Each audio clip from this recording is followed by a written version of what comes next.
So, you want to build a plan that actually works? Here's a 5-step framework that won't let you quit halfway. Step 1. Define the target, not the wish. Most people say things like, I want to get in shape, I want to make money, I want to be more productive.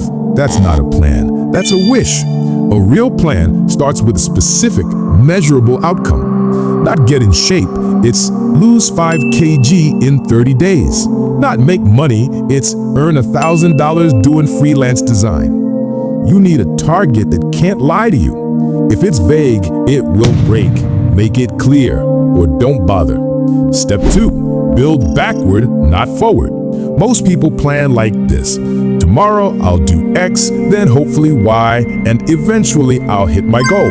That's backward. Start with the end result and work in reverse to figure out what needs to happen. Let's say your goal is to make $1,000 in a month. That's $250 per week. That's 5 clients at $50 each. That's 10 cold emails every single day. Suddenly, the path is obvious. You're not guessing what to do, you're solving the puzzle backward. Step 3, time block your results, not just tasks. A to-do list? It's not a plan, it's a trap. Tasks pile up, you get overwhelmed, you quit. Instead, block your time by outcome. Morning, content creation. Afternoon, learning and deep work.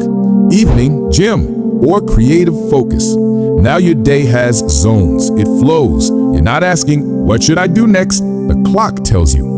Step 4, add friction to failure. Most plans fail because quitting is easy, so make it hard. Put your phone in another room when you work. Schedule workouts with a friend so skipping gets awkward. Set blockers on websites that try to steal your focus. Don't rely on willpower. Build walls around your weaknesses. Step 5, daily review equals daily adjustment. Forget weekly planning. That's too slow for real feedback. Take 2 minutes every night. Ask yourself, what did I do today? What broke my rhythm? What's the one thing I can tweak tomorrow? Every night is a tune-up, and a good plan, it evolves. This is the hidden art of planning. Not just writing goals, but building a system that won't let you lie to yourself. Comment, execute if you're done winging it. Like this video and hit subscribe for more on the art of mind mastery.